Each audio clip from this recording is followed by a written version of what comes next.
talented people here with us today.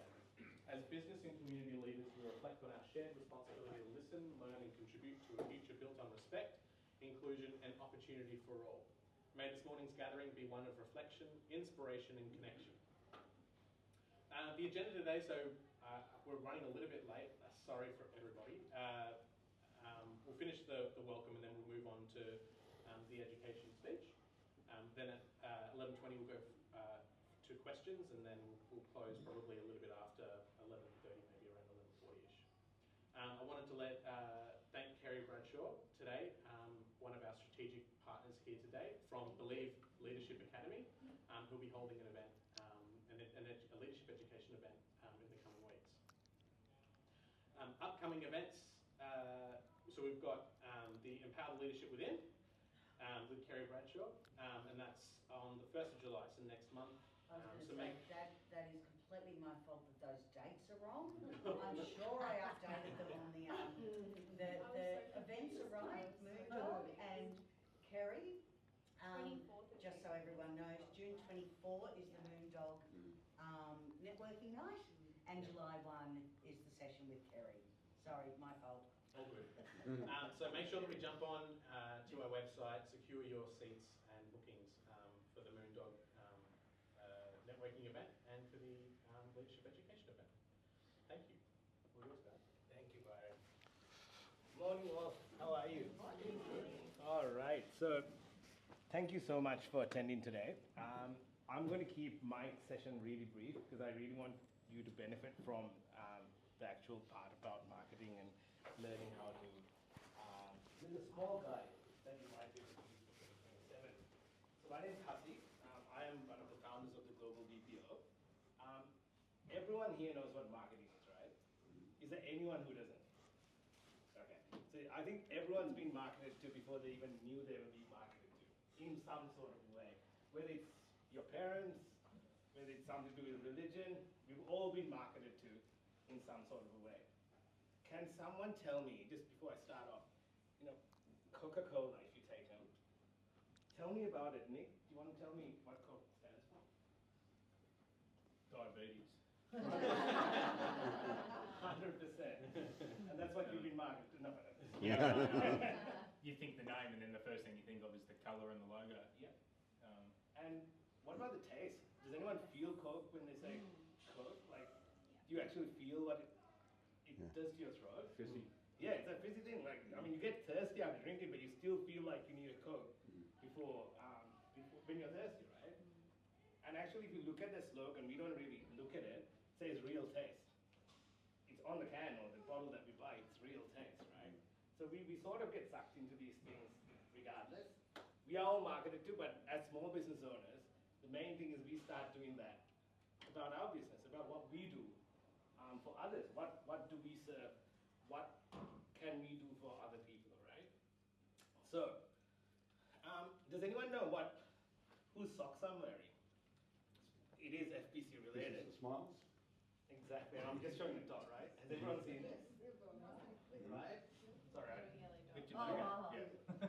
Right, and that's just the sock I'm wearing, right? And you saw a yellow part and a dot. What does Business of Smart stand for? Do you know who owns it? Everyone here should. He's the one of Scott, right? Scott Carson, right? Mm-hmm. What does he stand for? It's mental health, well-being, men's health for what? Exactly, right? It's mental health, men's week apparently this week, so I thought I'll wear it, and I thought it would get some awareness. And I just thought, it's something that everyone knows, so I want you to relate back and go, okay, this is a local product that I'm actually wearing. But let's start off with the session. We will have to, I think with time now, we're going to have to go through this a bit faster than we really did want to. But let's start it off and we'll go from there. Yeah. All right, so can everyone raise their hands? This is June 10th. Got 20 more days left in this financial year. Has anyone come up with a plan for what they're going to do for the 2027 financial year? Does anyone know how they're going to market for 27? Amazing. Everyone knows how much they want to earn for 2027? Yes. Yeah, no, good. Huh? It's still the middle of June, yeah. Yeah, no, that's right. Hopefully by the end of we're not going to get too technical. We're not going to talk about Philip Kotler and all that marketing jargon we're going to have to go through. But we will hopefully have a small guideline by the end of it, just to give yourself a picture of where you want to sit for 2027, right? Now, Seth Godin, I think it was, he said, you have to learn to see before you can be seen, right? And that's what we want to give you in this session. We want to actually give you the ability to see where you want to go with 27. And obviously you can expand on this. It's not a session, like our marketing plan takes a good 2 weeks to be done. It's not something you can do in 2 hours, so I don't expect any of you to come up with any magic and have it all in stone to do. But over the next 2 hours or 1.5 hours or whatever time we have, we'll go through this. So 2027 revenue target, hopefully you have a target and your budget by then. A one-page 27 marketing guide, which you can tear off from this booklet and just stick it on a wall or on your computer, or even just do whatever you want with it. And a full digital marketing map. So there's so many ways of marketing, from billboards to TV ads to radios. But as small business owners, there's only a certain amount of budget that we can allocate towards this. And we all know most of it, the digital side is the cheapest way of getting there. We'll do an analysis on your own digital footprint through your sites or your Google pages. We'll do a small audit and a couple of AI prompts which you can use yourself to help with your marketing, right? As I said at the start, it's not going to go into detail, but we'll try to run through it and we'll try to get you the best of the next 2 hours. My name is Hasi, one of the actual initial founders of the global BPO. And Nell, I've got, he's our head of practice for marketing and AI. So we're actually blessed. Even if you know me, you've got him in the room and he'll guide you through this. Global BPO is actually a lot bigger than marketing. We go through about 90 different industries. But when we started off in 2019, I was sort of dragged into this, but that was our budget, or this was our plan on what we want to do. If anyone can show me how much or rupees or dollars we put into this for marketing, can anyone see anything there? I know it's pretty small. Zero, because none of our founders actually believed marketing needed a budget. So that's where I came in. And I was like, guys, even if you spend on nothing, we got to start marketing and getting this business out. Today, we spent over 100,000 in marketing itself the last few years, right? I have that experience. We're based in Australia and in the UK. I used to look after both, but now I'm old and I'm too tired, so I just look after the Australian right?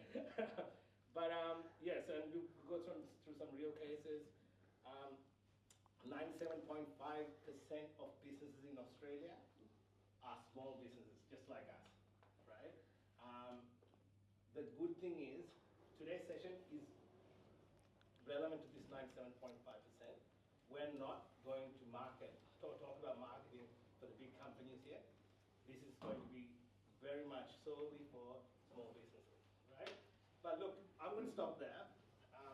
Before I do, if you could just turn to page 3 on your guide, right? I'm just going to do a small thing. Page 3, just up here, sorry, it's not page number, just this one, if I can get, I think we should have 1 page there. Right?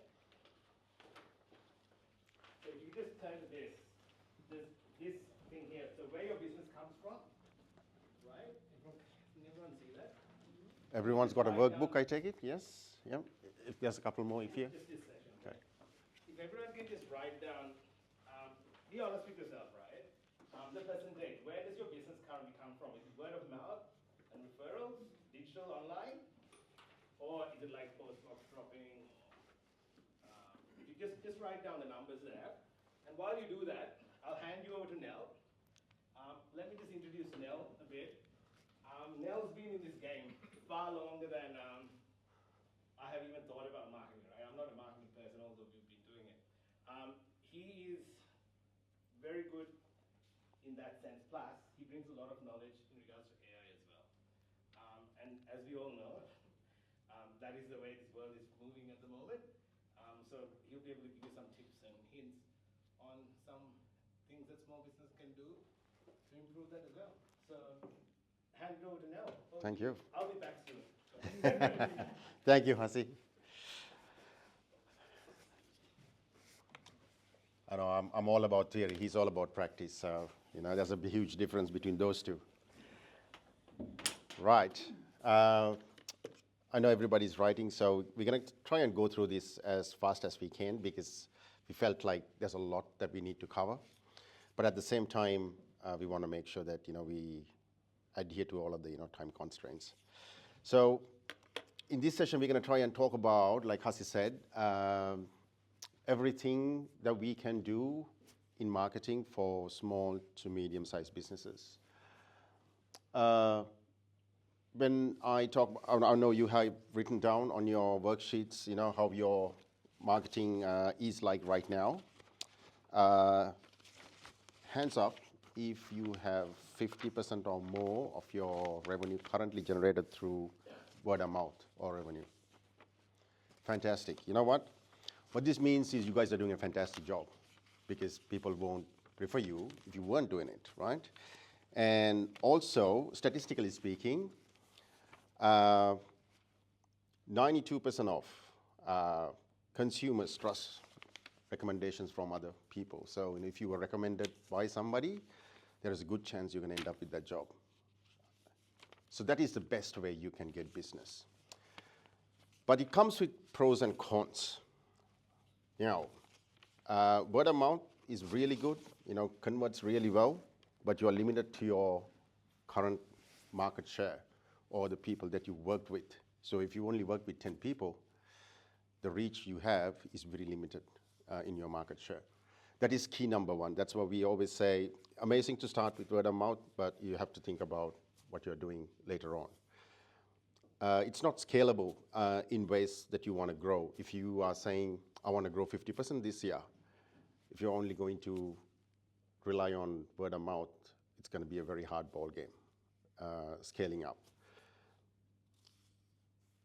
Direct control in terms of how you want to shift your business. Let's say if you're a cleaning business and you've been doing commercial, but now you want to move into residential, it is going to be a hard ball game because all your clientele is now in commercial. You don't know how to get to the other market shares. So digital comes in very handy and gives you a lot of leverage where you don't have the reach to the clientele that you really want to work with. Now, I'm going to wear my specs because I'm blind as a bat. That's one of the perks of working with computers for 30 years. Peter Drucker said the aim of marketing is to know and understand the customer so well that the product or service fits him and sells itself. Like Hasi said, if you talk about Coke or any other major brands, you'll notice you will have relevancies popping out in places that you don't even know existed, right? Your throat, like you said, your feelings, if it's clothes, how it feels on you. If it's vehicles, you know the thump of the door or, how it sounds, when you're driving. Those little things are embedded into your system through marketing channels and the activities that they do in large scale. But we realized we can do the same in very minute ways that sort of fits into your budget and try and learn from all of these big players and what they've been doing for a long time.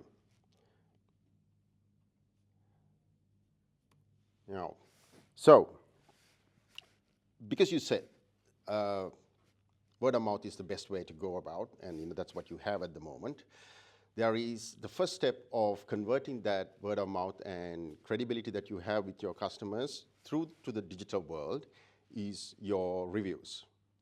Because if somebody's very happy about what you've done and your business, the best thing you can do is, can you leave me a review, right? Reviews are crazy. Big corporations spend about $300 to get one review. So that's what the going rate at the moment is. But when we are asking for reviews, we don't put that weight into the review. We don't really think a review is worth $300. how much do you think a review is worth before this session? Like, what would you thought of if somebody was willing to give me a review? How much am I gonna part with? If I was gonna give a voucher or something, what are you willing to? Would it be $10, 15? To thank them. Yep. 5? I wouldn't have thought. Yes, I know. A lot of people don't take it seriously. Because like I said, your reputation precedes you in business. You know, if people are looking at your business and, you know, having a quick read, it'll give you your business more credibility than anything else you can put on your website, your social media, or, you know, anywhere else, right? So reviews are paramount for any business to thrive in this world. So numbers says the same thing. So 76% of people who do local search within a business within 24 hours tends to become a customer. For those who, 28% of those searches ends in a purchase, and 88% are more likely to convert mobile or local searches. So I would highly recommend you looking at your reviews. We're going to do a couple of exercises later on to see, you know, what your businesses are like and how they are looking like on the digital platforms. We're going to do a couple of exercises to make sure we run a little bit more information around your website work, the social media work, and all of that, so you get a good idea about your digital presence, as well as what you need to be doing to elevate that. Now, one of the first things you can do is if you go to this website or scan that QR code, it'll take you to a website. On the bottom of it, you can fill out a quick form. Make sure you put your website name properly, and it'll send you a report on your local search results. And that mainly entails your Google My Business page. So we just click free consultation? that's it. So it's a free site, our site. So just go in, enter your details, and it'll actually send you a report of what your website's doing at the moment. I always got scared of doing stuff like that. You have all the right. You have all the right to be. And you should. I do not blame you. But I'm hoping you trust me enough to, you know, leave me your details. If I keep getting 50 million phone calls, I'll be coming back. I'll actually tell you a little trick about that. If you are on, if you're using Google products, so G Suite especially, you can always put a name in front of your mail. So my email address is nell@digifix.com.au. So if I put business forum plus nell@digifix.com.au, that actually becomes my email address. Google knows to forward those emails to my mailbox. What that does is I can find out if it gets leaked, who leaked my mail address or where it is coming from, right? So every time I'm putting my email address somewhere that I'm not familiar with, I add something plus my, you know, actual email address. So that way it will still get forwarded. Works with Microsoft as well. So there's another trick that I wasn't planning on sharing, but works really well for me. Right, so we'll come back to that very quickly. You should be getting an email once that's done. It might take a couple of minutes for the report to run. If you're done, we'll just move forward. Right. And what's your business? Line of work? It's on your workbook as well, the site you guys Yep. now. You can always it's on this page.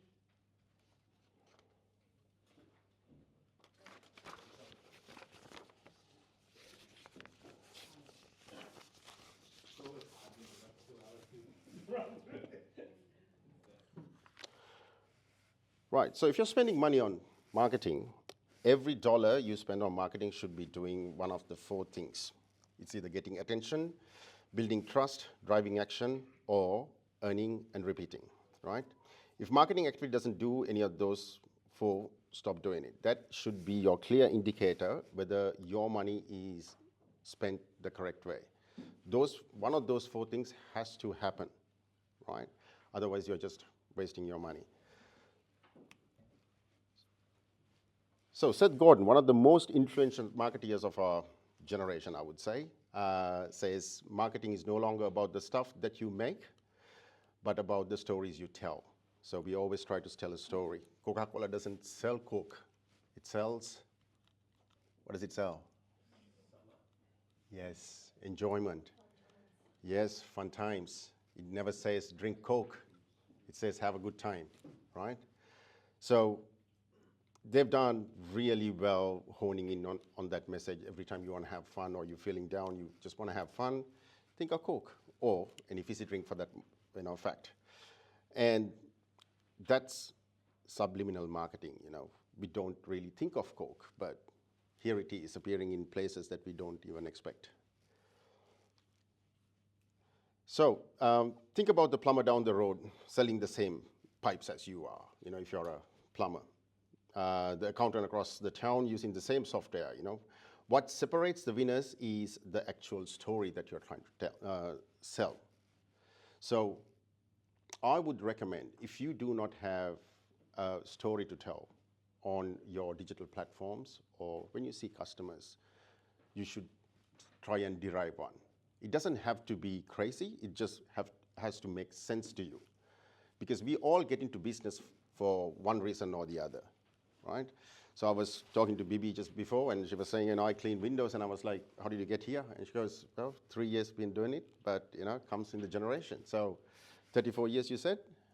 32 years. So I'm sure, my windows are going to be very safe with her, 32 years plus, all of the windows that she's seen in her lifetime would have a lot of confidence in me that she's been doing a good job. So you have to find a way to relate and tell your story in a way that is relevant to you. Most people, when you're spending money, will say, all right, let's run a campaign, let's put some money in something, do some posters or leaflets, digital marketing, Facebook. There's so many ways that you can spend your money. But the problem is, sometimes we don't know who we want. We're just trying to reach to everybody. And that doesn't really make a lot of sense, mainly because you're competing against sometimes giants who have deeper pockets, and your money will waste very fast, right? So I think on page 3, Hasi, if I'm correct, yes, there's 4 questions there. We'll try and go through that very quickly. Should say questions for every business must answer. Sorry, page 4. Page 4? Yeah.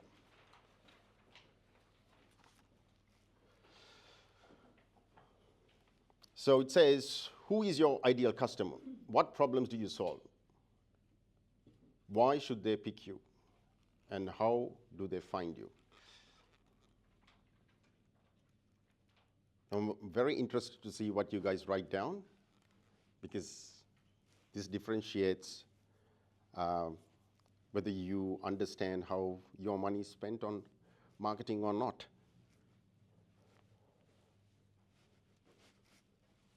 If anyone prefers to do this online, I can send you a copy.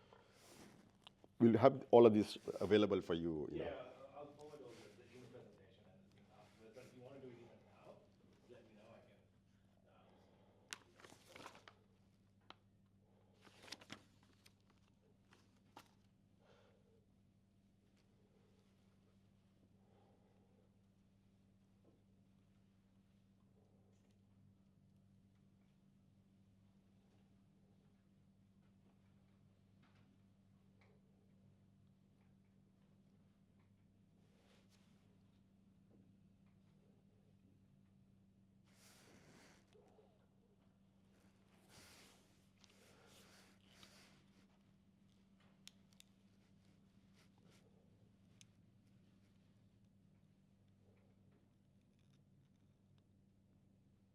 With these 4 questions as well, if anyone wants to have a go at doing any videos after you get back home, these are 4 really good questions you can answer online for your customers. So if you want to do an Instagram post or Facebook or TikTok, whatever it goes, these are actually 4 really good questions that your customers just might want to know about you.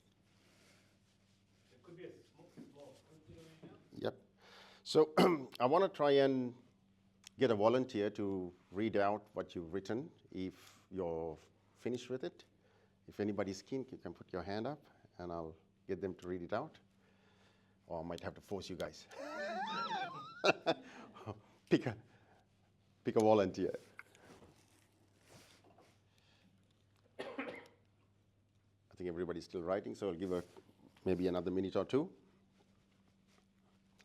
There's no right or wrong thing about this. It's just how best to spend your efforts, how best to get the word out, how best to get the best ROI for your dollar through practices that we have perfected over the years. That's literally it.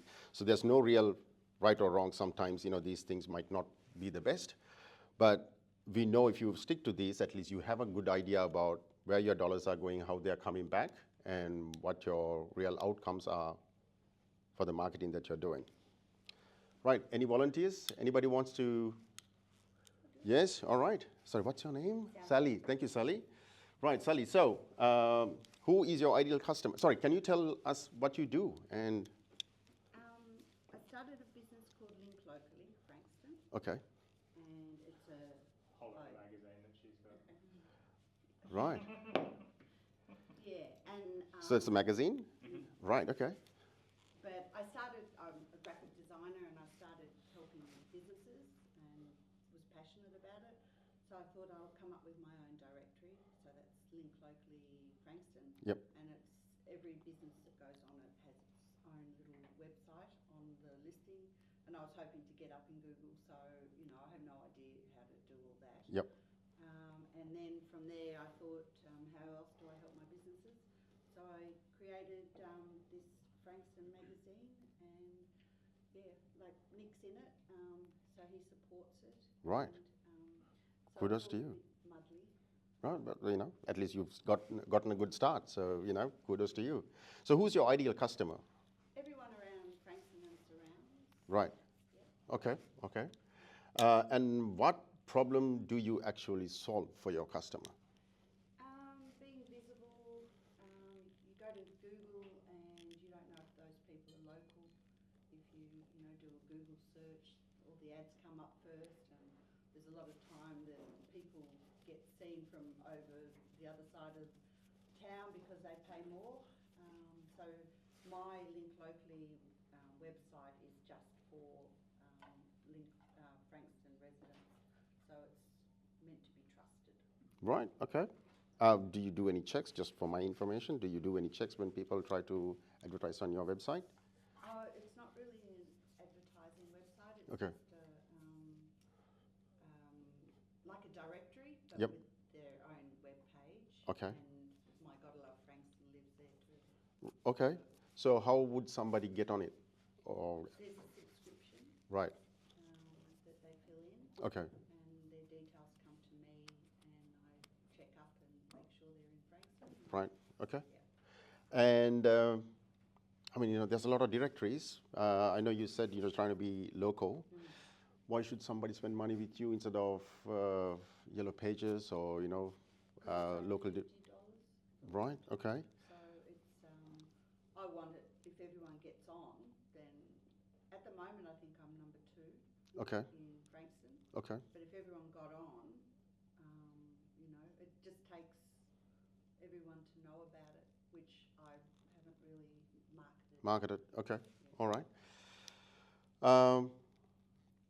How would people find you? Facebook, I've got a Facebook page, and Google. Google. All right. So you're relying on Google and Facebook or digital marketing avenues for Yeah, people to find you.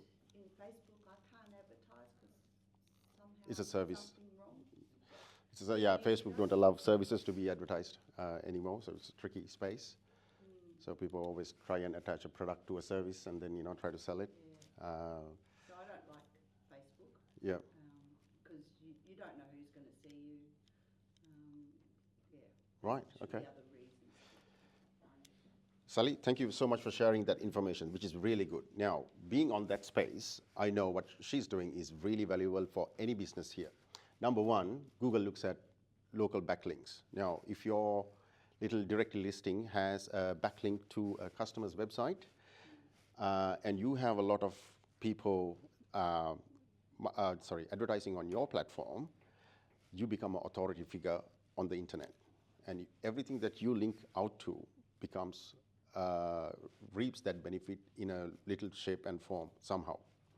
So as long as you're running a credible business and you are listing people really well, there will be a lot of businesses who might want to come and list on your platform just to get that credibility through Google, right?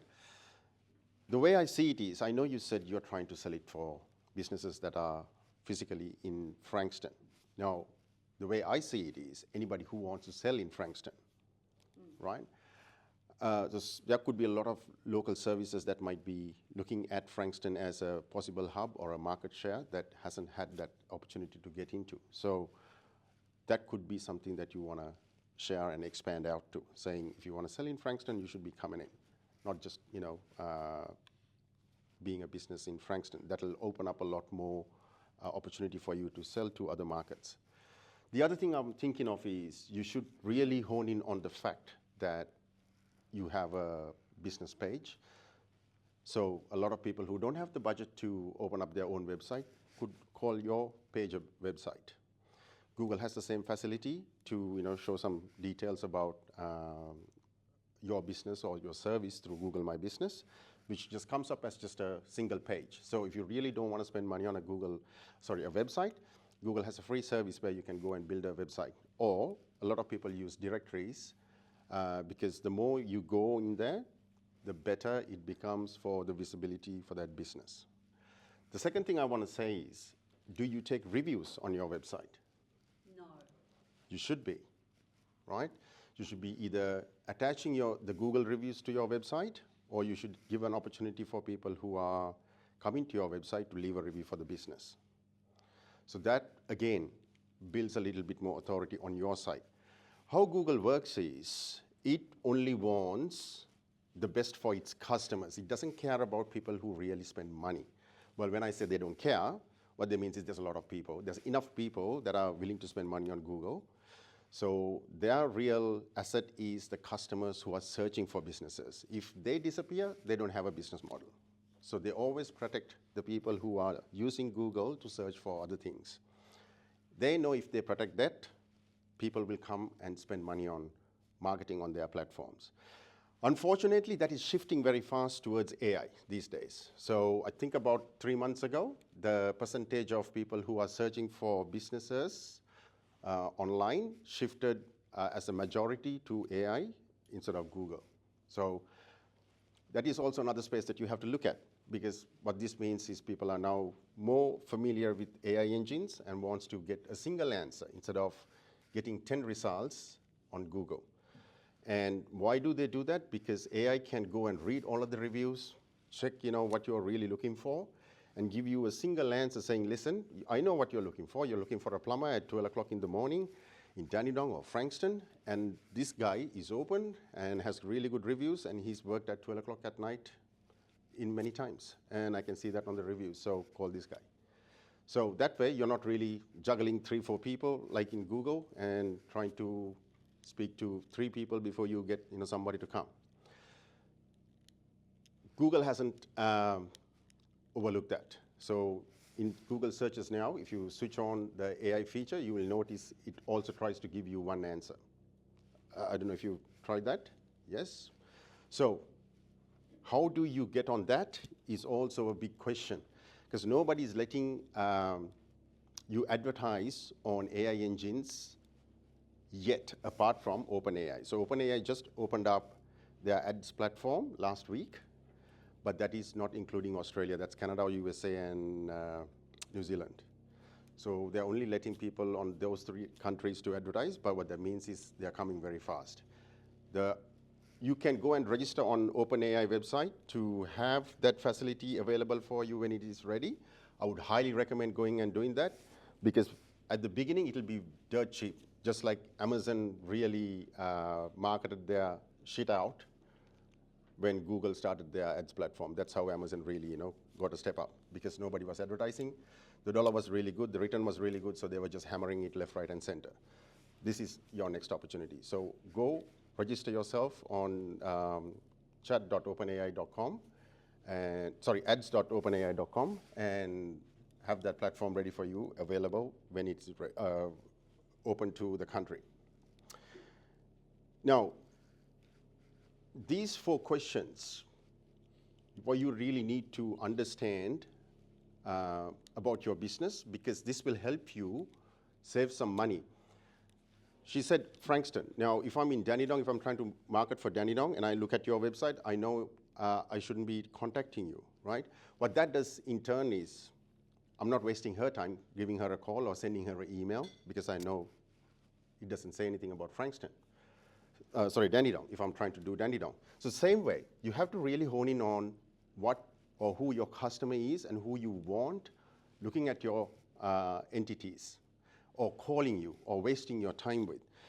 So you need to be able to pre-qualify everybody who's looking at your content without them knowing that you're pre-qualifying them, right? So every piece of content that you put out has to have certain things in that will either take them away or hone them in as they are going through it. So social media, especially, if you're saying, I'm a mortgage broker, call me, you should specify up to, how much money. Are you doing asset loans, first home buyers, SMSF loans? Whatever it is, if the more information you put, the better it is going to be. The other thing is, when you're trying to advertise and you're putting all of these little markers in there, your dollar will get a lot more outcome for it, because Google or Facebook or Instagram, all of those things really love getting into filters and giving you the right customer in front of you. By doing that, let's say you, instead of spending $2, you're spending $10, but you're spending $10 for the right customer that you really want to talk to. But you might be spending $2 for 20 customers that you can't really cater for, and you waste your money.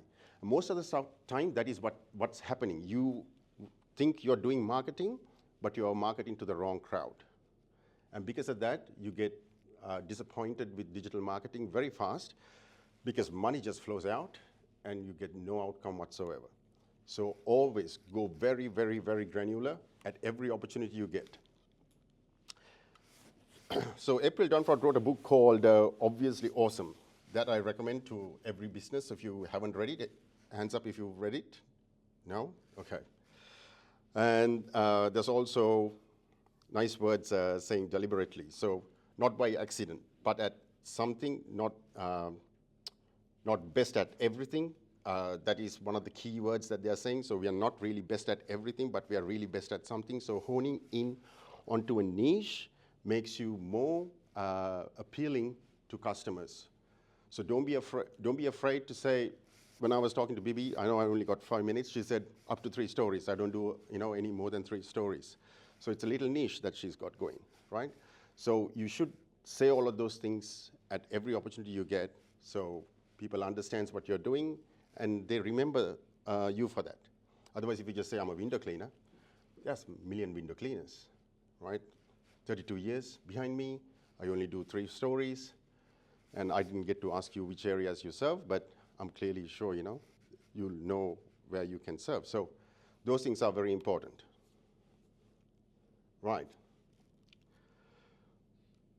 The most popular marketing book for the last 10 years is written by Donald Miller, called Building a Story Brand. And his core line is, if you are confused, you lose. So don't be confused. Don't try to think you can reach out to everybody, because in digital space, again, the more you know about your business, the better it becomes for you to reach out to the right target audience. I cannot reiterate how important it is to really hone into these things on every single opportunity that you get, because that is what decides whether your ROI is positive or negative, right? Now, any questions on any of those things I've said so far? Oh, very good, because we are now going to another activity.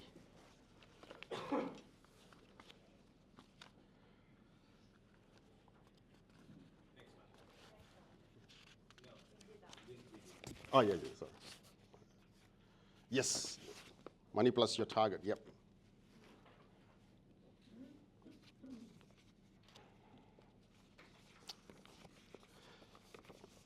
So most marketing agencies won't, tell you that marketing costs you money.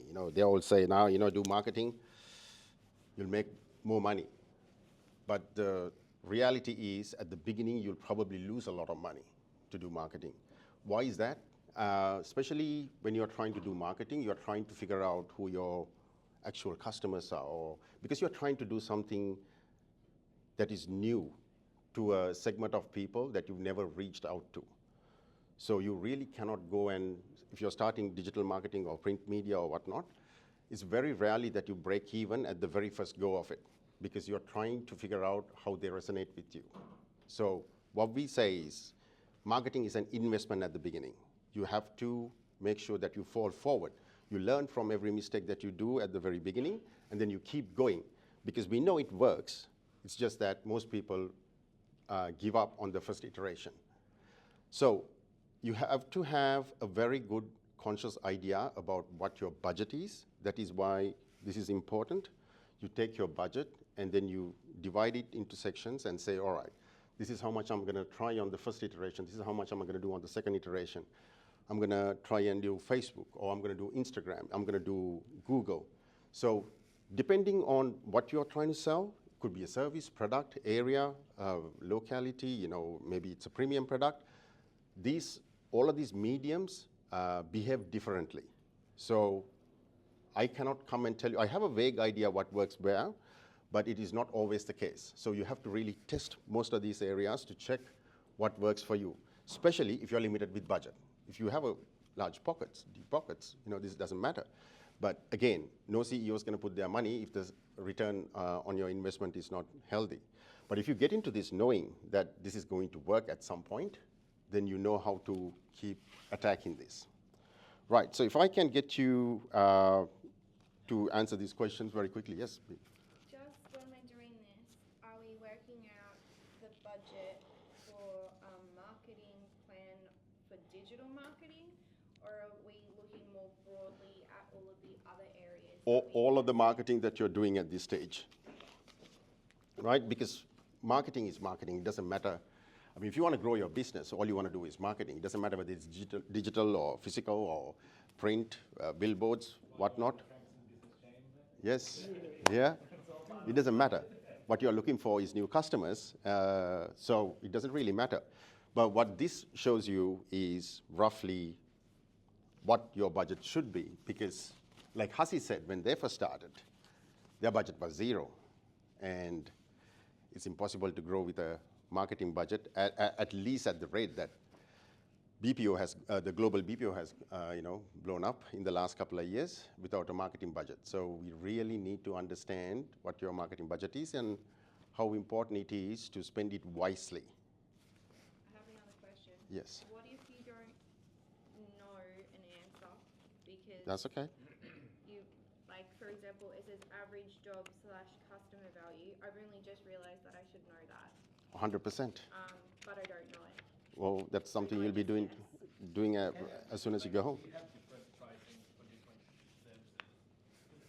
Just average. Average it. This year, am I going to sell digital marketing as our main product? This year, am I going to sell?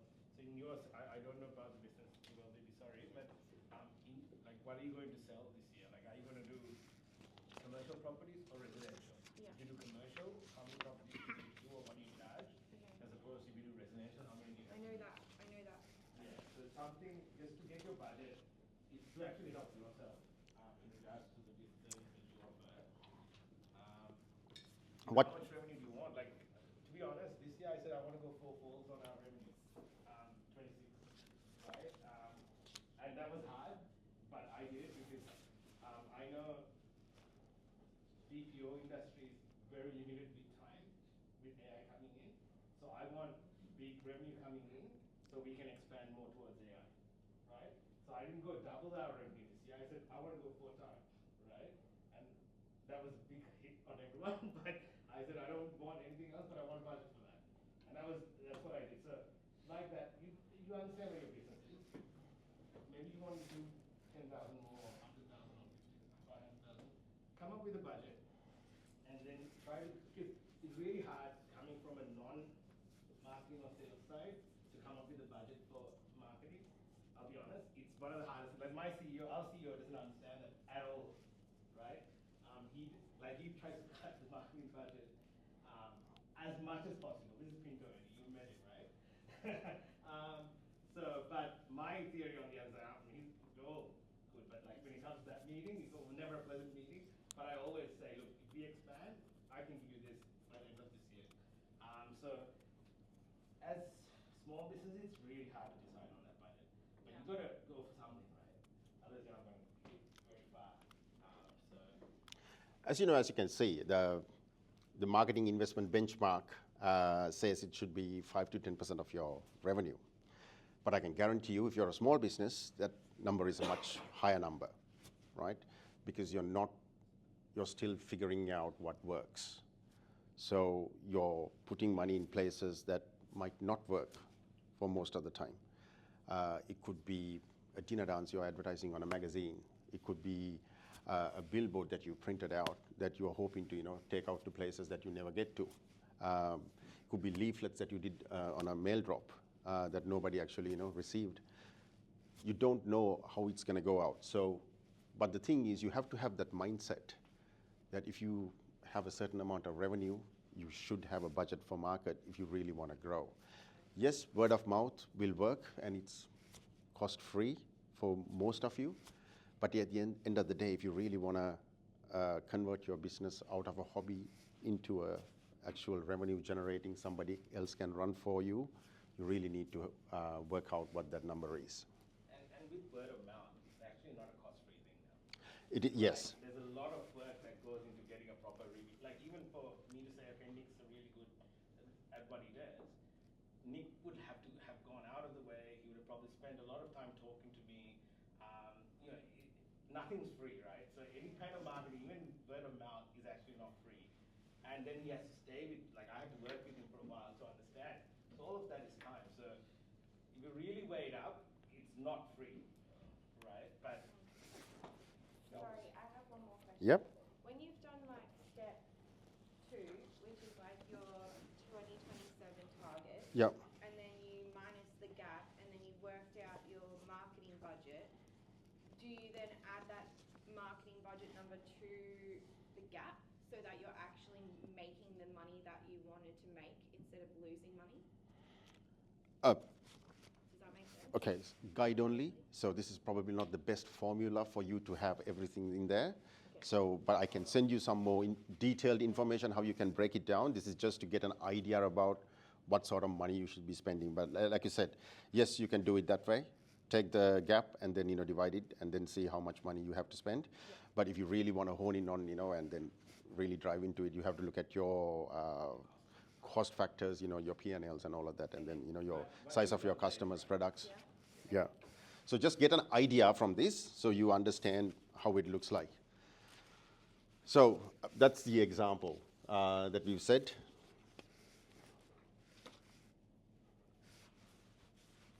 Right, so taking an example saying last year's revenue is $250,000 for, let's say, a plumber. And 2027 target is 500,000, which is about $250,000 more than what you've done. An average job is about $5,000, so you need 50 more jobs. So 10% of 500K is about $50,000 a year. So that's what you should be looking at spending if you want to double from these numbers. Does that make sense? But that figure depends on your business. Yeah, on your business. Look, the price of your products, how much cost that is involved in servicing those. There's a lot of other things that come into it, but this gives you a very, very high level basic idea about what your budget should be if it is not that. Now, raise your hands if you think you're spending that amount of money in your business for marketing. Nobody is. Raise your hand if you spend that on Uber Eats. Just asking the question, because this is the question I put up in office all day. I'm like, you guys run all the functions in the world here. What about the marketing budget? I always go through this. But it is, it's one of those things, like 4,900 seems a lot, and this is a bit of a different business model, but we easily spend $1,000 on things which add no value to the business. Yeah. There's heaps. Like you can go on with examples. 100%. We forget how valuable marketing is and how valuable it is for us to expand out, but we hesitate when it is time for us to allocate that. But we very easily spend that on the internal customers, giving them wines at Christmas or, hampers and whatnot. We will keep doing it, yes. I think the quality question here is, is it because it's such an intangible space that we feel like we're just throwing the money into the wind because you can't, it feels like that's not true, but it's got that subjective feel to it. Cost, right? Yeah, whereas, you can't, it's not an objective spend. That and the fact that maybe you have tried in the past and you've gotten burned. Yeah. And that is a space that you really don't want to go to, right? So you keep thinking that doesn't work, or it's sort of a hard place for you. Every time, like I said, when you think about Coke, it gives you good feelings. Every time you think about marketing, it goes, oh my God, no, I'm not going there, So, because I have not come across anybody who comes up and says, mate, here's $10,000. Let's do marketing. Nobody. It's usually, mate, give me 10,000, please. So that's how it works. But the thing is, like I said, you have to fall forward with marketing, always. Everything make it a learning curve. Learn from it as much as you can, because it could be a printing mistake of one letter that brings you the customers or loses the customers. In social media, we do this thing where we deliberately make mistakes, because you know why? People love pointing out. People love pointing out, ha, ha, ha, you did a mistake here. But you know what that does? Every time they comment, it goes out to everybody in their little face, groups or, in their profiles. And then sometimes you do it deliberately just so they will, start commenting. Then you can go in and say, oh yeah, we fixed it. Thank you for, pointing out. It makes it a conversation. And they're looking at it, and who's looking at it, who's commenting on it. So people are doing that. Sometimes you have to do drastic measures to, get in front of them, right? And that's what it is. Once it cost me a gym membership. There was one customer who was actually really looking to sign up, and he goes fitness first, not fitness first, Muscle City, on Ferntree Gully Road, right? I knew he was there. I actually had to buy that membership and head in for about a month just to start talking to him, and it was a big fun. And then he got to know me. I didn't even say what I'm doing.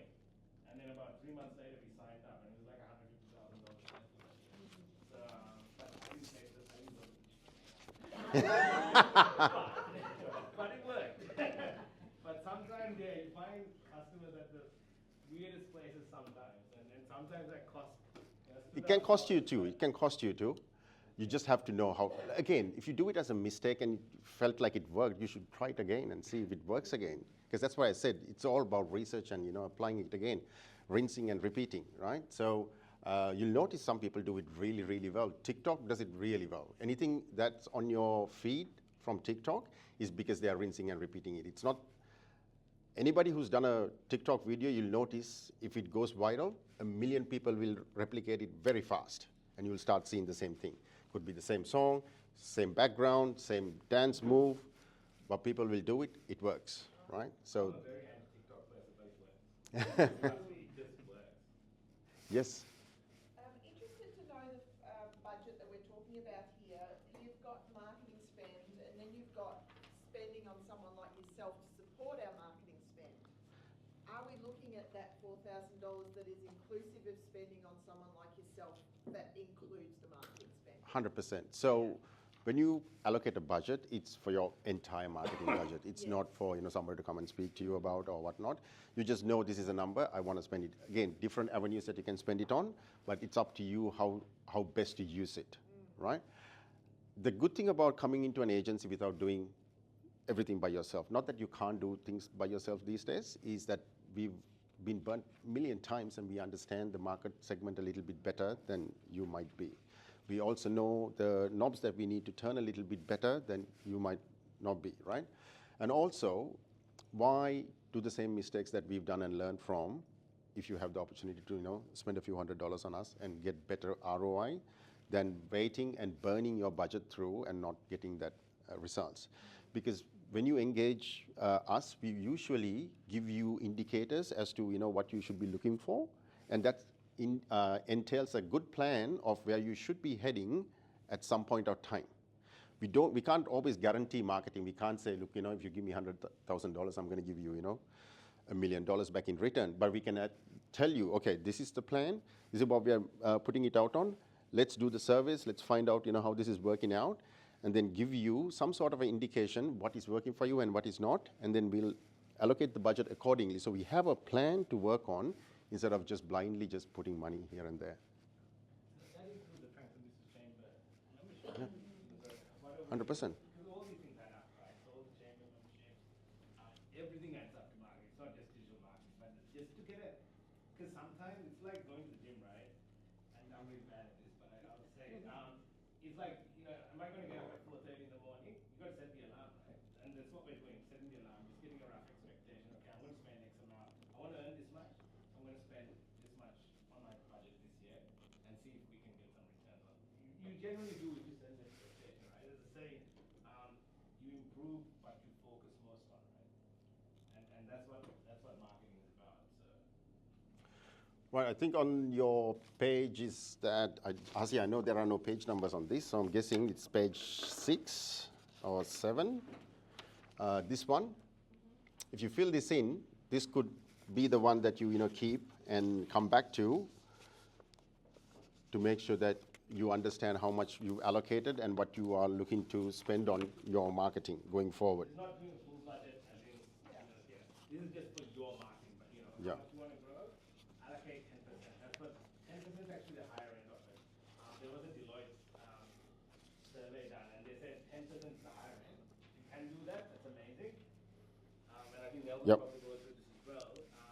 Anything lower is good, but 0 is never good, right?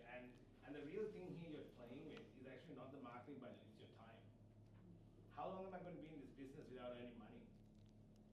3 years, how much is that going to cost? If I did another job without doing a business here, that's the real cost here, right? That cost is very marginal when it comes to the cost of time, because that's the actual cost we're all playing with. Right, we're coming to another activity very quickly. So let's go to, I think, workbook 4. I'm guessing this is the reality check page, if you can come to that. So this is our Digifix Google My Business page, if you look at it. I'm not saying it is the best, but it has most of the elements that we're looking for, right?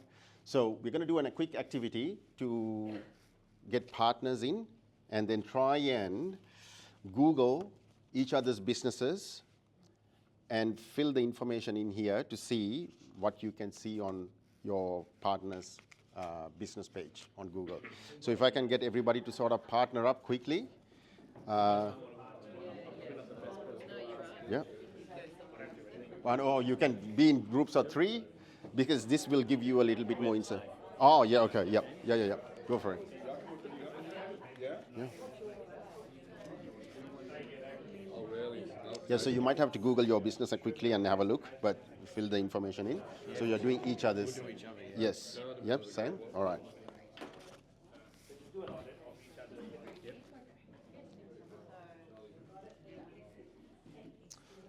So while you're doing it, I'm going to talk over you. So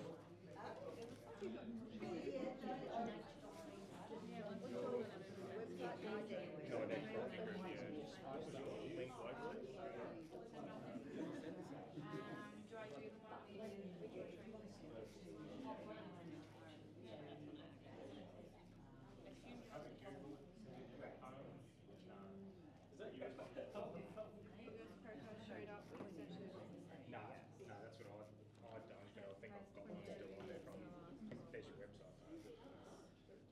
But Google business page didn't show up when I was doing I think we are about 15 minutes behind, slightly. Yeah. I was going to say, so we're doing this audit at Yep. the moment, right? Yep, so basically you Google it, and that's on the website, you've gone into the website. So as soon as What's the time? 10:30. Okay, We should be able to push through. I think you can just get them to do it on their Yeah. own time as well. Yeah. Just say, that can be their home. Okay. that's Yeah. something everyone, I'm pretty Yeah, sure yeah. everyone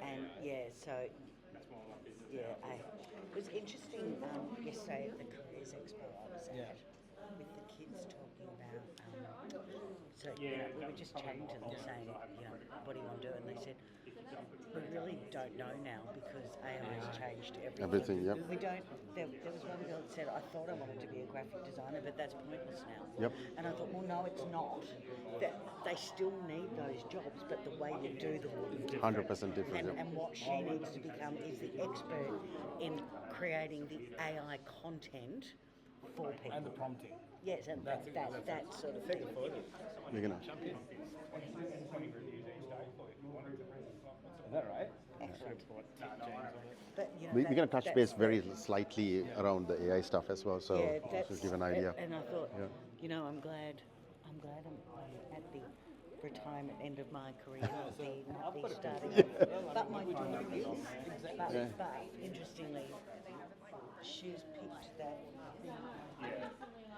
Yes. So when we've Googled each other, we come up top. Yep. And we clicked on the websites though, but that's not where you're wanting us to go. No, is it? so I don't want you to search your business. I want Yeah, a no, person. no, Yeah, no. okay, when you do that, yep. So I've done. Yep, so, I Google Fiona. right, and you're getting that, but you're not getting your Google My Business page at all. That's No, okay. If you no. don't get it, don't worry. But do you have a Google My Business page is the question. No. No, you don't. Well, All right, we will help you. We do. Okay, You do. so let me put you in because I didn't. I went straight to your peninsula. So what you got to do is type in your. So I've just Googled Yep, them, yep. Then I take this home and and the first thing that comes up is Yep, that's good. But you're here too. That's you. Yeah, that's us. Yeah, That's yep, yeah. Okay, fantastic. So that's your Google My Business page, Right. oh, okay. right? So if you click on this, that's what you're looking at over there, Ah, right? So that is the information. So you got 7 reviews, 3.3 star. and we're not supposed to have any reviews. Oh, there you go. We can't We're not stop it. allowed, I can't stop it, but I'm not meant to interact with Yeah, it. no. What's the industry you're in? So we're in allied health.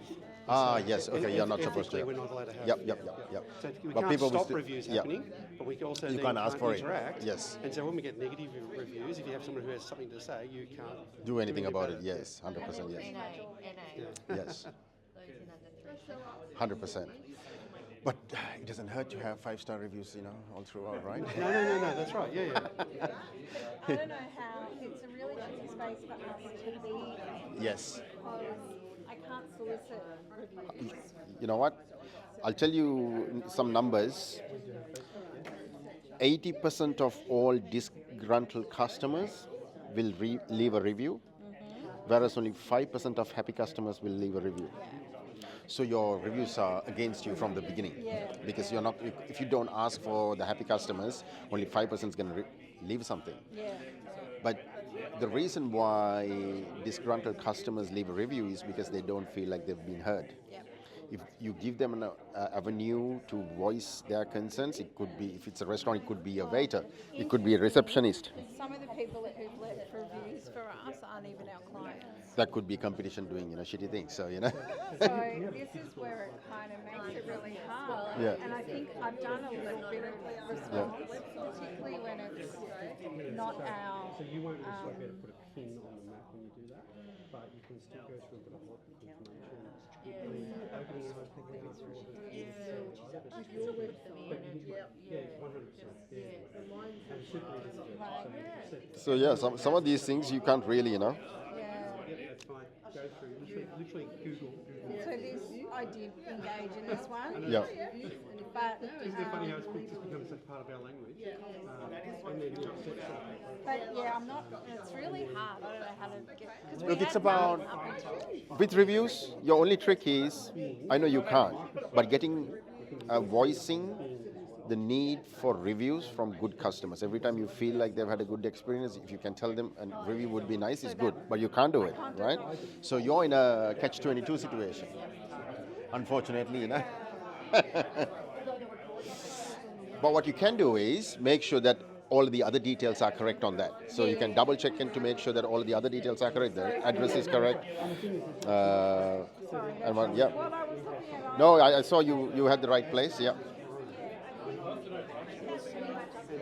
Yeah. So as much as information you can, Lots of photos. Yep. your opening times, closing times, and services that you put. So anything that you can put, you should be putting it in there. And also a few posts about the services that you do, the areas that you work with. All of those things matter. So I can see that if you go into services, click on that. So these are the ones that you have. Is that all, or are there more? I could probably put a few more, but I think I was restricted with how many. You should be able to now. Okay. Yes. Great. Right. No worries. Right. I hope everybody had a chance.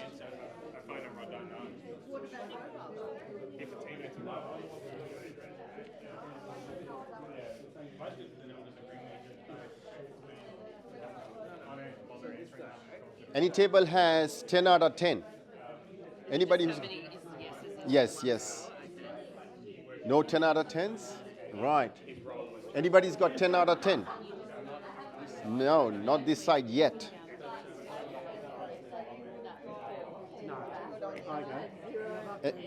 Anybody's got 10 out of 10? Ooh, you have 10 out of 10. Brilliant. All right. Look at this. It's only because I've Right. been working on it. You have been working on it. Well, there you go. Well done. How many reviews do you have? About 76 at the moment. Brilliant. And how old is your business? 6 years old. But it's been going Amazing. for many more years prior to that. Right, I took okay. over from my boss. Right, okay. That's good. And do you feel like you get a lot of referrals from Google? Yes, a lot of referrals from Google. At the moment, ChatGPT. Right, okay, yeah. Because it's indexing you as a... Yeah. 100%? That's it? Yeah, Google's probably the better one. Right, okay. Yeah. That's it. Okay, that's the only trick. The only trick to get into AI is by having that. Yeah. Right? Or at least that's a guaranteed way of getting it. So that's why we promote people to say, have that because that's value for you right now. Yeah. So that's what I'm going to talk about. So thank you for that. Sorry, what's your name? Adele. Adele. Thank you, Adele. So Adele on our first table seems to have 10 out of 10. Anybody else?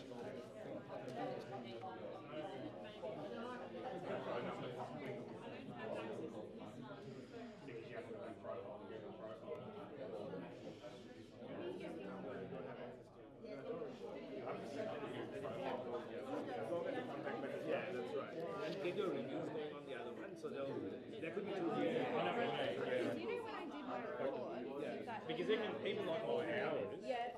Any questions on this side? You guys are good? No questions? All right, okay. Found the profiles okay? Yes, you have access to your Google My Business profile to change if you want to? Yes. Yes, you do, okay. How many reviews have you got, if you don't mind me asking? They've dropped down, but not back to yeah, we're not been getting as regularly. Right, I okay. worked for the company for 3 years and now I'm trying to get Get back. Okay, yep. Is that 34? Okay. Do you promote getting reviews? Sorry. Well, I can get everyone's attention again with that link for the SEO one. Thanks, Bibi. Hi, guys. Sorry, can I just get everyone's attention? With that link for the SEO one, it might be in your junk mail, by the way. Just have a look at that. You'll get a report. Any questions, just ask away. Yep. But I'll get Nell started again, not because of anything, because We're short for time. I want to make sure we go through this. We'll send the presentation and the if you want to do it at home. But just so that there's a bit of more time just to run through the presentation. Right, the exercise what we did is to get a quick idea about what your business looks like currently to online search engines. Google My Business is one of the places that all search engines come and have a look at to validate what you're doing. And it also happens to be the place where AI engines come to, right? So if you really want to get into AI, your best place to best chance of having a go at it is by having a very good Google My Business page. So if any of those questions that we try to ask you is a negative or a not sure, I think it's a good time for you to spend some time in there to make sure that it is all filled in and all the information is there. The funniest thing that I notice is you need to have 50 images. If you have 50 images uploaded, 50. So 10 is the basic requirement, right? So 10 is the basic requirement. But if you have 50, you get unprecedented leadership on Google.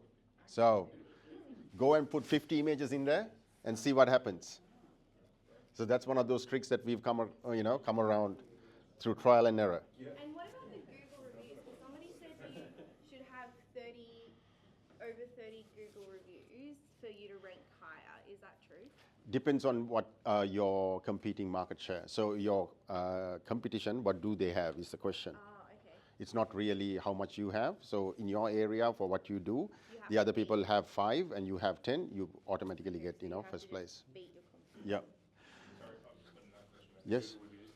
I don't want to sound skeptical, but you can just hire someone to just sit there and just punch out Google reviews. Yes, but they don't publish them. You can see them, other people don't. Really? Yeah. You can. So how it works is, every time you put a Google review, they take your geolocation. So if it is a brick and mortar business, you have to have been there in the last 3 months before you can leave a review. They don't tell you that, but they don't publish it to the general public most of the time. There are ways you can get around it. Yes, there are companies that you can ask for 50 reviews. You'll notice, even if you get those 50 reviews, you wouldn't get much leg up in terms of how your visibility goes. Yes, you'll look fancy on your Google My Business page saying you got 50 reviews, but that doesn't do much to you in terms of how visibility improves. If you haven't got a physical location where you're working though, Yep, service area you can. how does that work? So you can specify your service areas in your Google My Business page, and then locks you into those.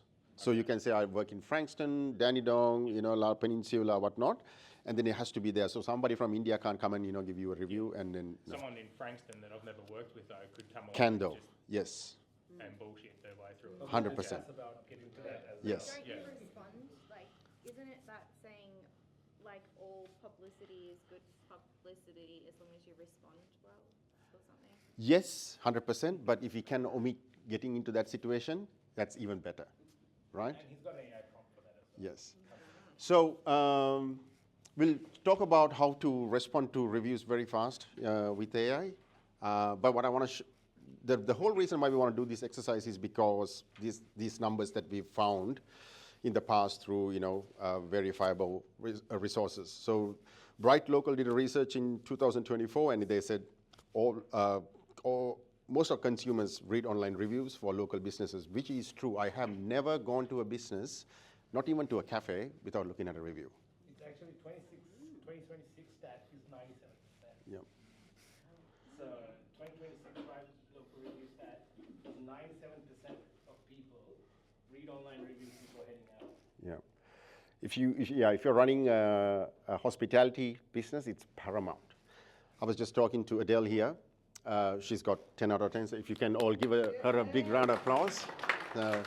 And she said she's been working on a Google My Business account for a little while, and I'm hoping that it shows in your marketing revenue generation reports. Wow. So the thing about reviews is it's skewed towards, even before you start your business, it's skewed towards negativity, because 80% of all disgruntled customers will leave a review, whereas only 5% of happy customers will leave a positive review. So if you're getting 3.5 stars, that means you're a fucking amazing business, right? Because people are really mean when it comes to, leaving bad reviews, and they will do it at any cost. The reason for that is because that is the only medium they have to voice their frustration, right? Nobody's going to go and say, I am going to leave you a bad review purposefully if they felt like they were heard. It's because either, the waiter didn't, listen to them, or the food didn't come on time, or the rental car that you got was dirty and nobody, bothered to, give them a discount or clean it up, or whatever it is. It's just that because they felt like they weren't heard. So one of the things we say is, if you want to really take advantage of that psychology, every time you have a customer, you finish the job, send them an opportunity to voice whatever they have. Could be just an email saying, or a text message saying, what do you think about our service? Do you have any feedback for me, right? That'll stop them from going and putting something on Google. Also, we have platforms that does that automatically. So as soon as you send an invoice, it will automatically also shoot a survey form and say, listen, give us how do you rate us? And it'll have 5 stars. And if you select 5, we can say, all right, take you automatically to Google. Can you please leave us a review here? If they say 3 or less, pull out a form from your website and say, please, let me know how we can improve or what we did wrong. So that way, you're also improving your business, at the same time getting more visibility. Like I said, when we started, big companies spend about $300 to get a review. So that's a lot of money they are spending because they know the value of it. Sometimes there's a roadblock though with doing Google reviews if the person doesn't have the correct email.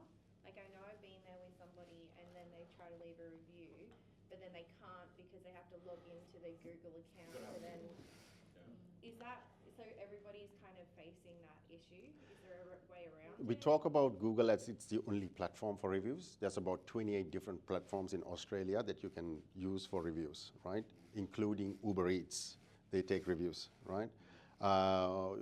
Menulog, then Yellow Pages, all of those platforms has a review mechanism. I know that's what I told you, you should have something on there, Sally, because with those opportunities, AI engines and search engines are very keen to see how people are perceiving the businesses, right? So if you are marking somebody 4.5 and Google is marking them 4.5, Yellow Pages doing the same thing, they know it is a 4.5 business, right? But if they are up and down here and there, then there's no, something's if he's going around here. Because you can't always go and review all of the platforms and pay somebody to do it for you. Some platforms really hone down on blocking people. So Google is trying to be that, but they're not. But there are some other platforms that are really concentrated about, getting genuine reviews. And also they give the owners good opportunity to respond so they understand both sides of the party, whereas Google doesn't care, right? Yep. So like I'm a builder, and I've had a look at other like major builders, and they hide somehow it's like hidden the Google reviews. They don't come up as to what they rate. How do they? I don't think you can hide it unless they don't give anything. Well, I know I've looked before, not for a while, but Yep. I've looked at like other major builders. I turned mine off years ago because I had someone actually stalking me and Yep. leaving just crap reviews. So I turned the whole Google review thing off. So you can remove your entire business out of Google and say, I don't want to be listed. That's one of the ways you can do it. I just wondered how they. Yep. But now, if you have a Google My Business profile, you don't have an option to switch it off, as far as I know. Things might change, but as far as I know, you cannot switch it off. It has to be there. And that's one of the legal loopholes for businesses in medicine or doctors and whatnot, because they're not allowed to take reviews, but they can't switch it off. It's there. So people go and keep reviews. So Maybe mine's just an old profile. maybe it is, as far as, again, everything I say changes so fast. I don't want to look like an idiot, if you go home now and, do it, it's there. About 2-3 weeks ago, I checked, it was still the same case, but, things, move so fast in this space. Right. With that customer experience part now, if you can give me a second to look at that. Yep. So I'm involved in another business, which is a hospitality business. And what initially when we started, we had no reviews on bookings or anywhere, any of those platforms. We used to actually, so when guests were there, and if they were genuinely happy guests there, we'd actually just, sometimes free breakfast, the afternoon tea, whatever. But actually we'd ask them for that review as well. They can't give us the place, but we'd actually ask them. So every business, I think, if you are operating business, don't wait till it's fully completed. Make sure you ask right, like just before the end, because that's when they're at the happiest. Right? There's moments after that they might meet another window cleaner or another builder, and they might go, okay, this pillar's not supposed to go up this way or that way. But at the start, they wanted that pillar to go up that way, right? So, but always ask for it just as you're ending that service, just before that final product. That's right. So there are optimal places in your process that is favorable for you in terms of a review. It could be at the very beginning when you're discussing the price, saying, let's say, I'll give you another $100 less if you leave me a 5-star review. You tell it even before you start the work, because you've already given the money, right? So given you the review because you know it's $300 worth, right? So that could be one spot. It could be. They said they'll give you a free drink if you leave them a review, and so I did a review and I got a free drink. Well, there you go, right? So there, in every individual business, there is an optimal spot where you can ask for that review, which is favorable for you. But asking for a review is favorable regardless, right? Because like I said, most people, as soon as you have a conversation, if you should train all your staff to understand how you went with the job. And if you think, yes, I did really well, I should ask this person for a review. It should be a natural thing that is embedded into all your processes. That's the most, well, I can't say it's free because you have to train your staff, right? They have to know the process, they have to spend time asking for it. But that's the easiest thing you can do to promote your business and get into markets that otherwise won't be found for you, right? So have that embedded into your processes at all times. Google is very good at it. They'll generate a QR code. They'll have, if you go on Amazon or AliExpress, you can, buy little plaques that you can put on the business. You'll notice it. You can do NFC taps or QR codes, and it'll take you straight to Google My Business. But if not, I'll show you when you are here. Yes, I think if you go to reviews, there is a place that says request for a review, and it'll give you a little link. You can SMS it to any business. Right. I believe, yep, we did that.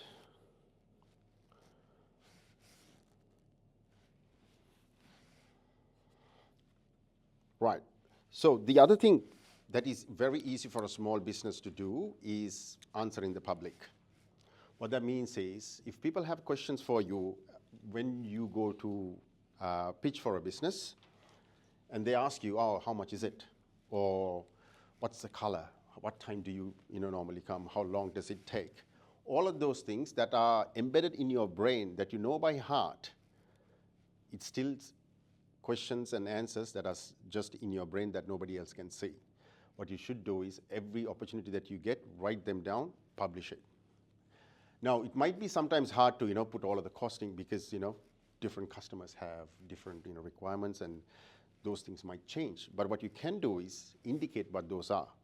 Because the more information you provide, the better Google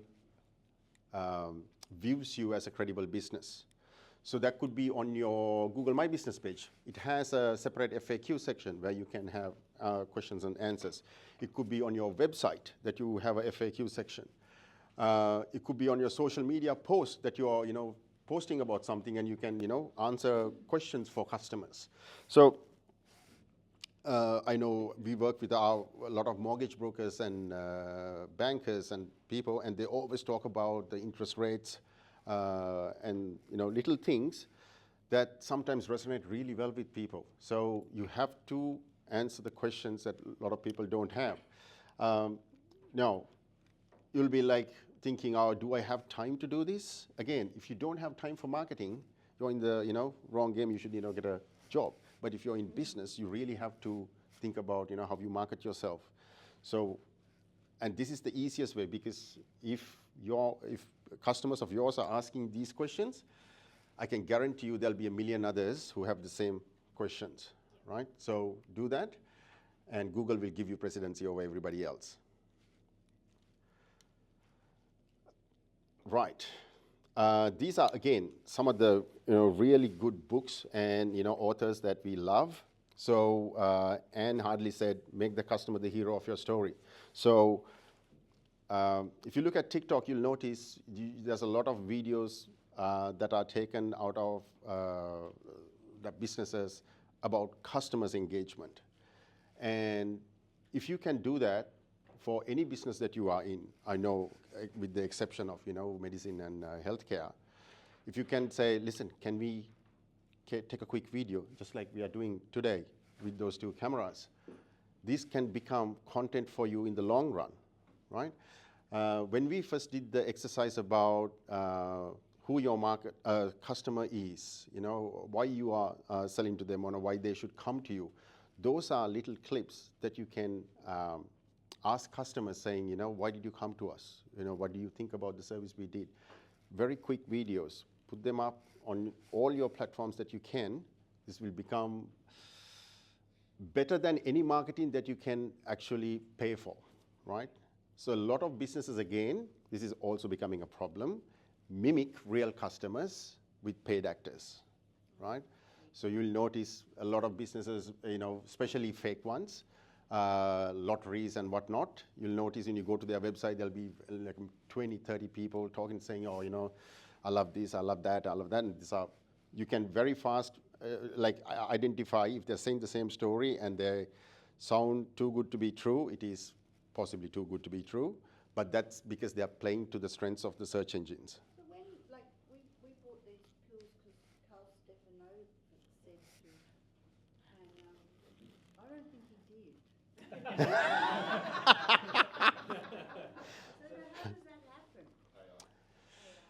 So yeah, it's a gray area, right?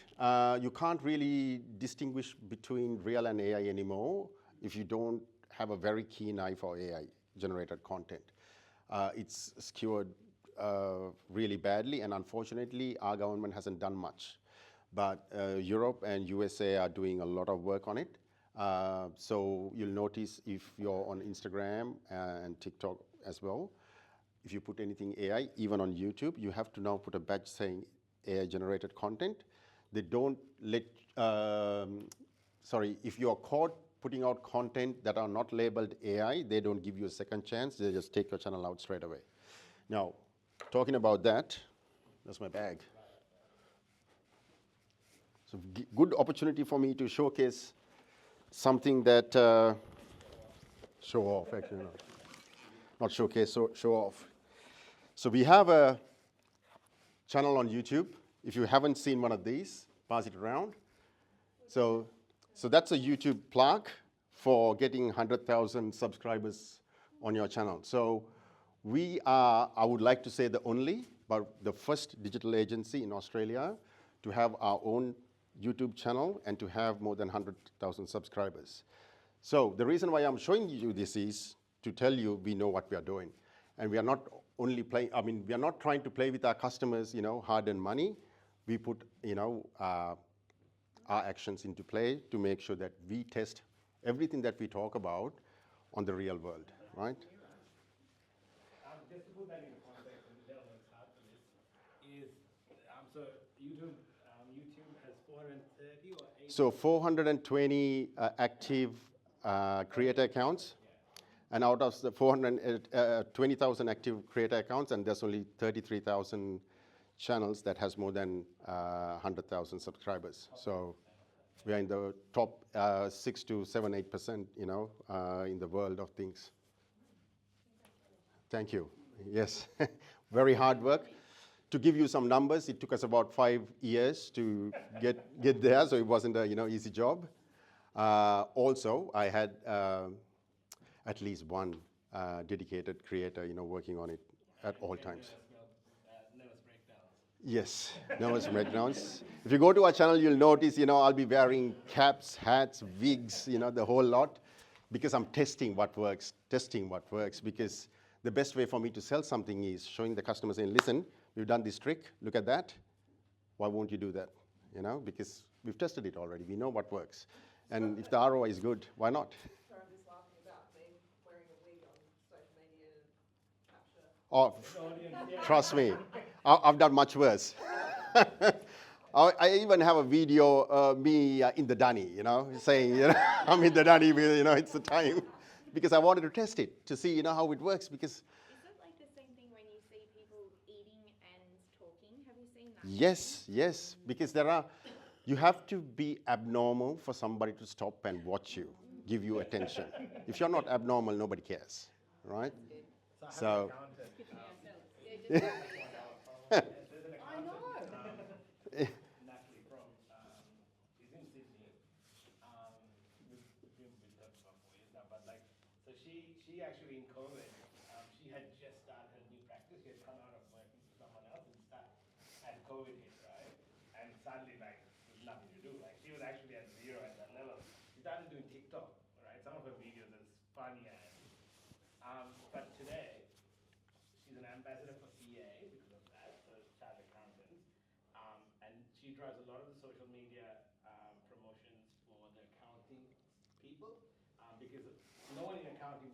jump into a bathtub and sit on the toilet, but she did it, right?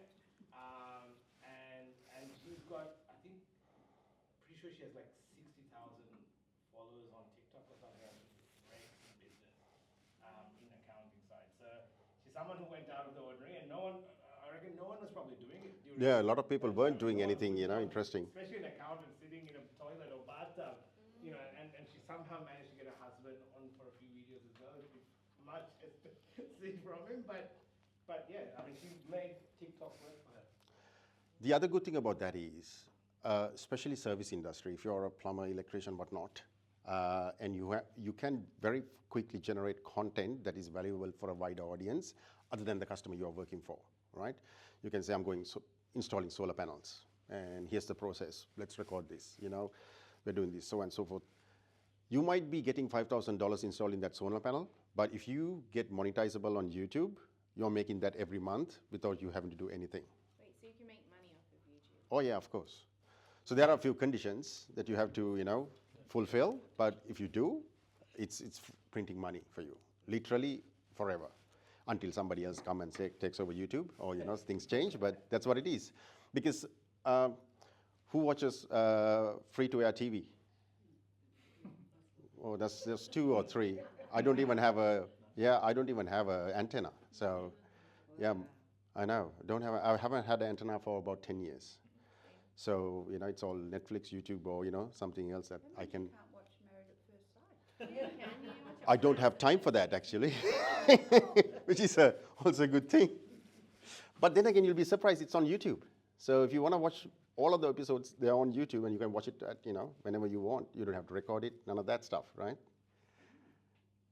Right, so the next exercise is, what I'm talking about is what your website should look like. The structure of your site. This is the most pleasing way to convert customers or visitors into customers if you have these sections on your website. You can go to I'm not going to open that up and go through that, only because we're a little bit short for time. But hero section should be very clear with one message, one button, not 3 things. It should say, click here. That's it. People love being told what to do, but people also hate trying to pick 1 out of 2 things. So if you give them one thing and say, look, click this, they'll go and click it 80% of the time. So make sure you have a very good hero section. Then it's all about building credibility. You want to have things like, why you want to choose us, the services that you provide, the suburbs. This is all doing pre-qualification for you, so you're not wasting your time when customers try to contact you, right? So when you have all of this information, again, you get presented well on search engines, you get shown on AI, and also you're targeting the right demographic for your business. You're not putting your money, if you're doing Google Ads, and you don't have the correct information here, you will waste your money on your Google Ads budget very fast. That's why most agencies, you'll notice, if you want to do Google Ads, they will say, we won't send customers to your website, but we will create a landing page for you, because they understand the psychology behind what converts.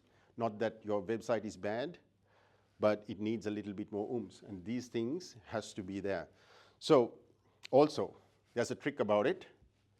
Then it becomes an asset for that agency. So if you're doing Google Ads, always ask for the landing page if you leave them. Don't let them have it. That's how they hold you hostage, right? They'll build you a fantastic landing page that all your customers go to and converts it beautifully. You'll be there for 10 years, and one day you say, look, I have enough customers, I should be able to run this by myself, and they unplug everything, right? Because you don't hold the IP. So always, when you're doing marketing, always find out who holds the IP for the content that they're creating. Is it you or them? If you leave, what happens to it? Do they take it, or do you have to pay for it? Some customers will say, I want $10,000 for this page because we built it over the time. But that shouldn't be the case. You should have that conversation nice and early and have it in writing that you own it, and it should sit on your domain, because what they do is they put it on their domain, so every time the money that you're spending on Google Ads to bring customers to your thinking that's your landing page, Google sees it as they are sending customers to their page because it sits on their domain, right? So they get unpaid benefits, whereas you get a paid benefit, which is not bad, but the way I see it, you should get both. So always, if you're doing Google Ads, make sure it sits on your domain. And websites as well. We've had customers where websites, they don't know who owns it. Yep. And they suddenly go and talk to the person who's running the whole thing. So then that becomes a whole story altogether. So just make sure you own it, whatever it is. Just own it. Right, now this exercise again, I think we might have to skip this one. Yes, but please, you have the workbook, go home, do this and see how it looks like. If it's not rocket science, you can also do a nice and handy trick. You can always go on ChatGPT or Claude or whatever you're using. Who here is not using an AI engine? Not using? Anybody else? No? Good. You should be starting very fast. Otherwise, everybody else will, they say AI is not going to take over you, but people with AI will. So, right? So don't be that person. So if you want to get your website analyzed through AI, the very quick thing you can do is put your URL and say, do an EEAT analysis on my website. EEAT. Yeah, EEAT analysis on my website. It knows what it is. Yeah. Can I just ask one quick question? Going back where you say for each suburb, you should have a page. Yep. A real page like in a tab, like we Yes. have hundreds of suburbs, so It doesn't have to be visible to on the home page. It could be something on a blog. Yes, you seems like you know what you're doing. So Google needs to see that. That's all. okay. Right? You can generate all of them in one go if you tell a Claude or ChatGPT and give it access to your website. It'll generate it very fast. So you write the same thing in the background and just Yep. replicate it again and again. Not really replicated. With AI engines, you don't have to. That's the beauty of it. It'll write very specific content for very specific places, and that'll do the job. So previously, that's what we used to do. We used to do something called keyword injection. So we will have variables on your website to, depending on where they are coming from, it'll change to Frankston or Melbourne or Sydney or whatnot back in the day. But now we don't have to do that. We can create, actual pages individually for individual suburbs with specific, content, and we can talk about the landscape and the, landmarks and, the local businesses that are in that area. So we can generate all of that very fast with AI.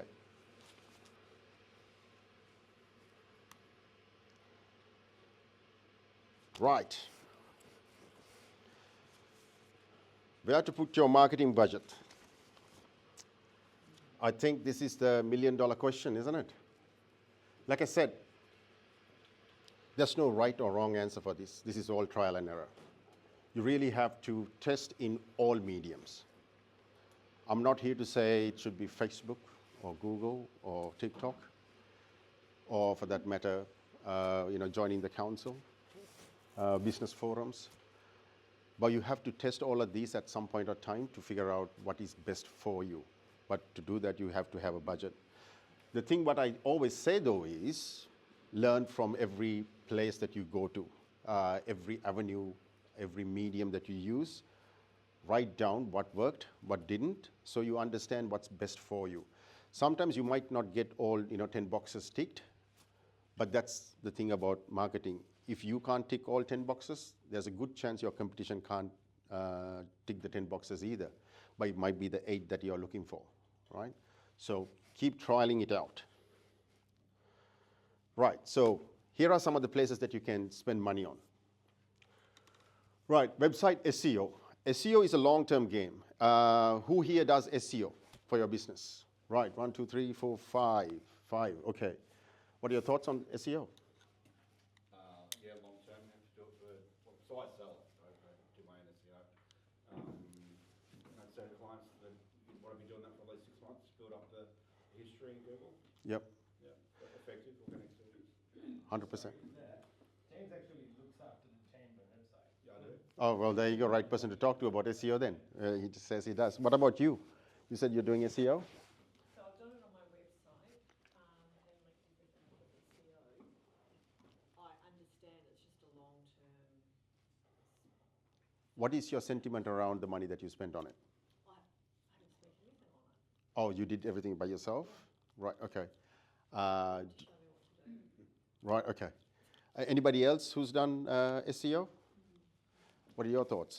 I use ChatGPT and it tells me what to do and where to put it. And Right. Yeah, I just keep going back and forth with it, and yeah, it's a long game. Long but game. I think it's worth it.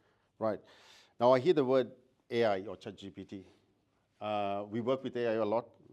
We have a different arm that helps businesses get into AI.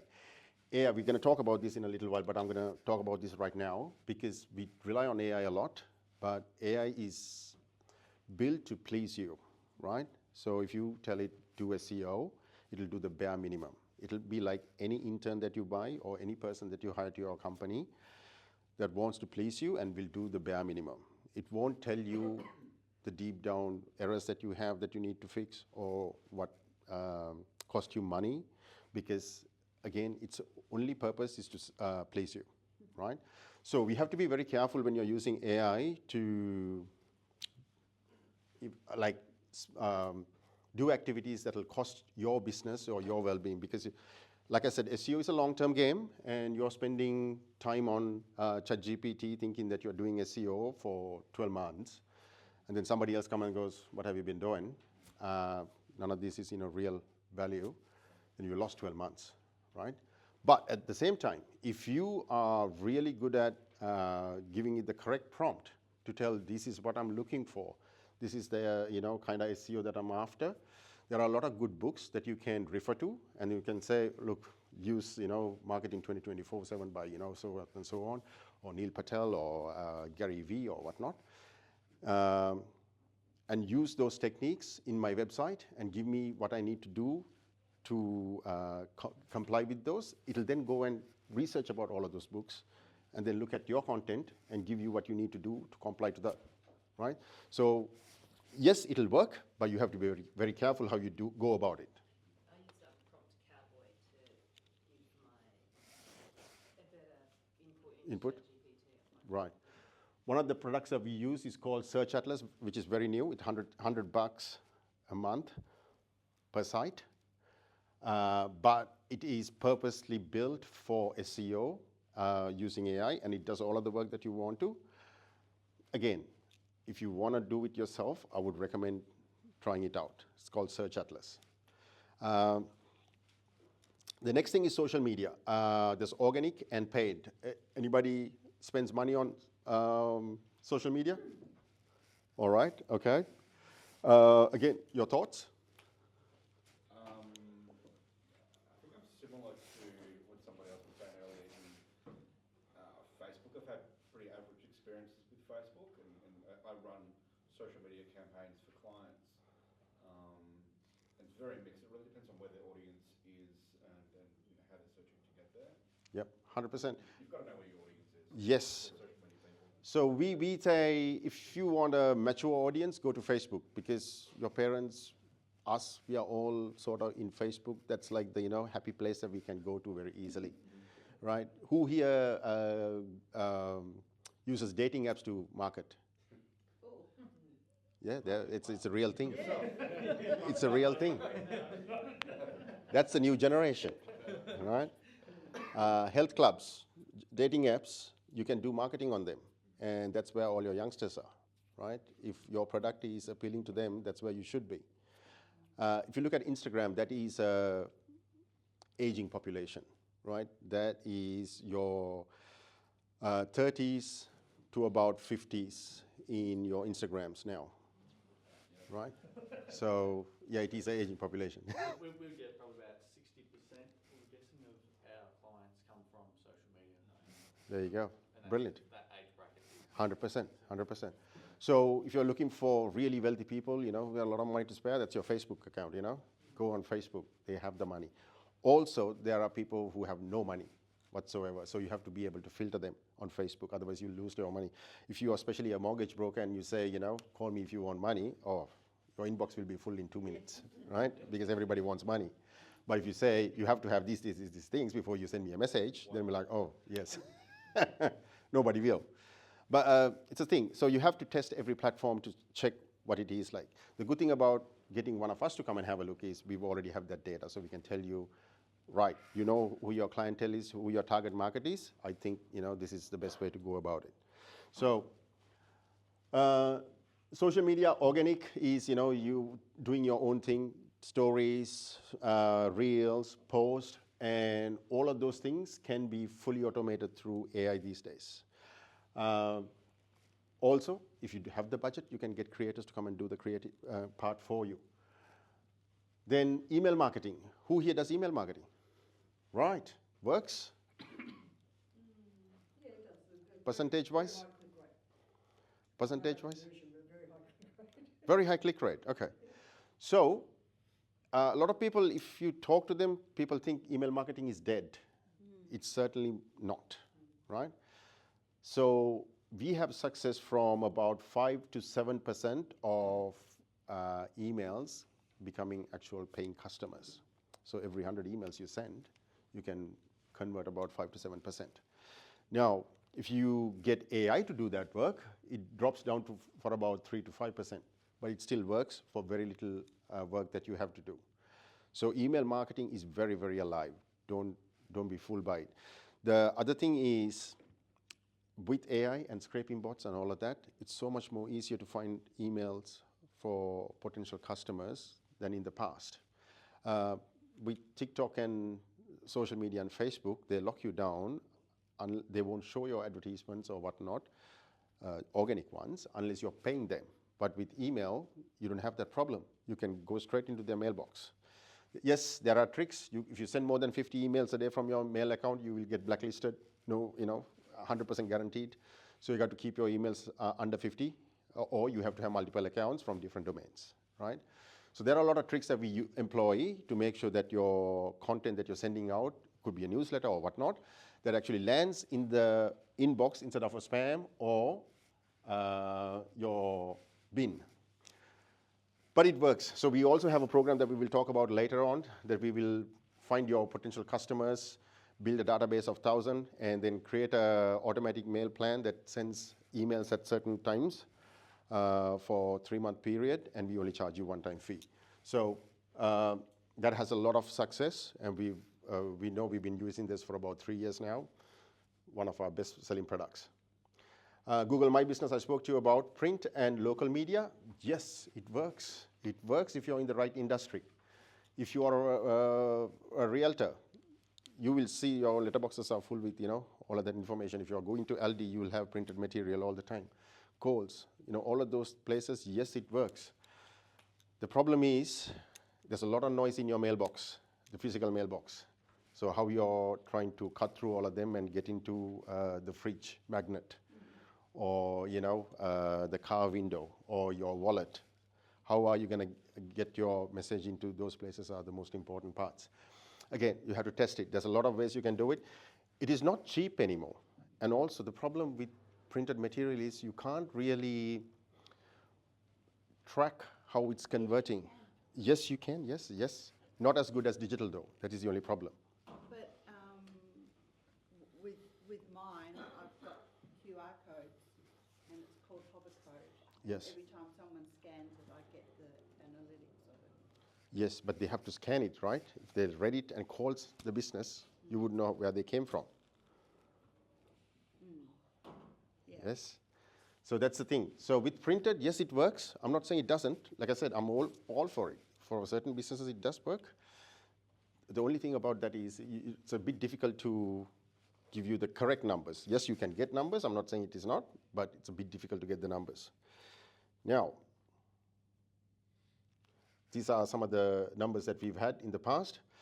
So this is a tool that we have hosted on our website, seotools.digifix.com.au. It's on your workbook as well. If you go there, you'll be able to do a whole lot of things with your website, your social media accounts, your technical errors, your local errors, all of that.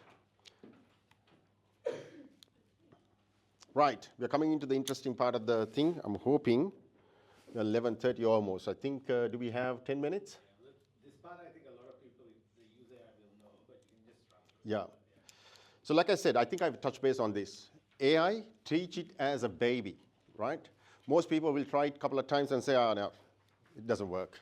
Yes, it will not work because it's trying to please you and it won't give you, if you have 2-3 years worth of experience in running your business and you put a prompt into AI expecting an answer that is equivalent to your experience and it gives you something mediocre, you will dismiss it very fast because it doesn't know you had 10 years of experience or 2 years or 3 years or whatever it is. It's just trying to please you with the basic minimum.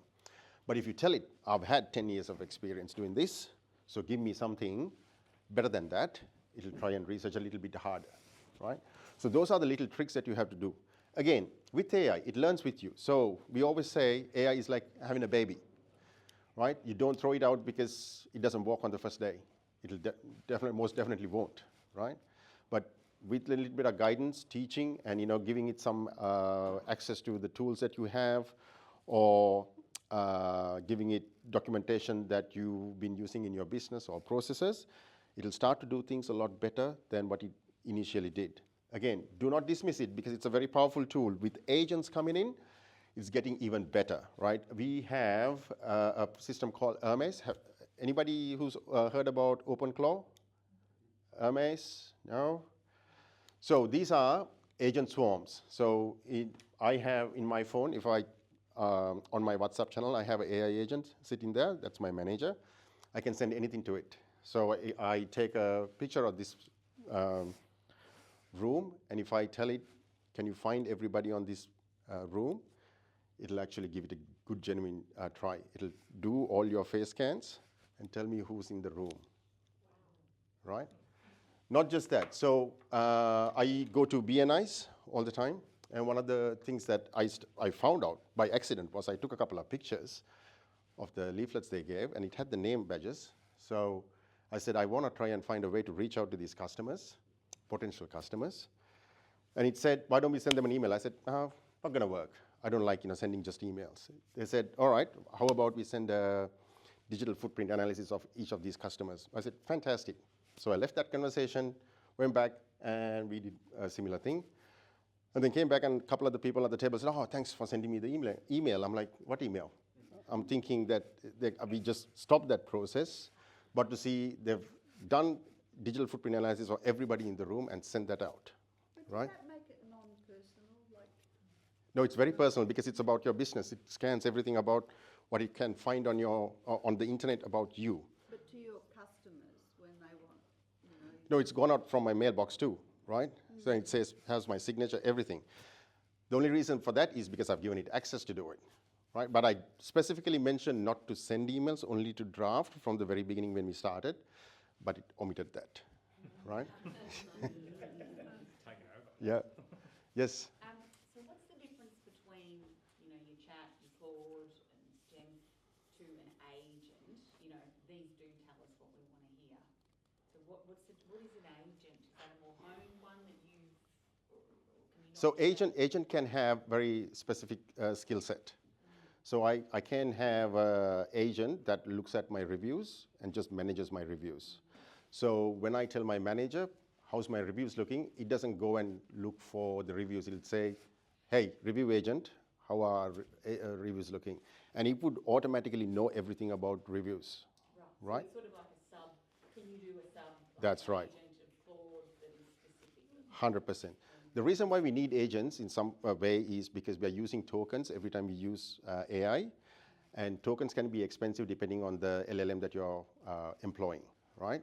So some LLMs, for $1,000, you get 1 million tokens, whereas LLM is a large language model, right? So ChatGPT, Claude, there's about 5 or 6 different major ones, and there's about 200 smaller ones. And and the measurement is tokens. So how much tokens is used to achieve a goal. So some of the large language models will have really good brains, but they'll cost you a lot of tokens. So there's a company 2 weeks ago that spent $500 million in tokens without them knowing. Yes, $500 million, right? Not little amount. You just paid $29.95 a month. Yes. Yeah. So That's not you think that's what you paid, and then the bill comes for $500 million. You're like, what the f-? So it can get really, yeah. So Make sure if you're using it, like I said, treat it as a baby. Try and put some guardrails in there. Like I said, we've had the hard experience of it, ignoring all of that.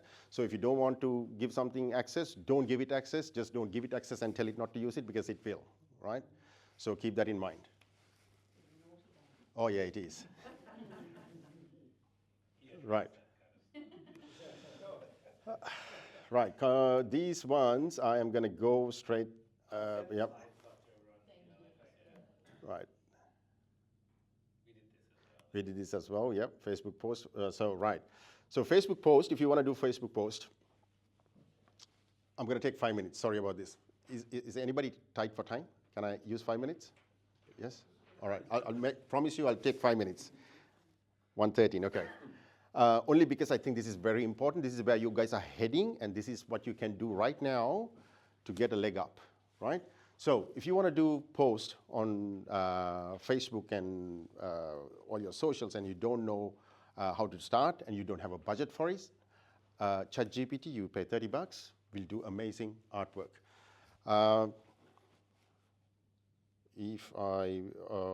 If you go to our Digifix Instagram account, I was going to do an exercise where you can tell me when we started letting AI do all of the work. I've asked this question many times. People can't tell me whether I've started last week, 2 weeks ago, or 3 months ago. The honest truth is, I can't tell you when AI took over completely because all of the content now I know is fully AI driven. We don't plan what we are putting out. We don't create what we are putting out. We don't comment on our channels anymore because 100,000 people subscribing. There's a lot of things happening. We only get a summary as to say who we should be contacting and who we should be watching out just in case they are playing up a little bit, right? So AI looks after all our mediums, including commenting, creating content, and deciding what to put and what not to put. It gives us a report about what's working for us and what is not working for us because we've told it has to be diversified. It can't be just the same thing because it works. Because it's very good at pleasing you. So it'll just stick to one thing because it pleases you. So we've said, now, you have to diversify. We have to have 5 different things happening on these channels. So please stick to 5. And it tries to do it, but it will tell you, try these new things. This works. These might not work. So there are some quotes on the workbook that you can use. Again,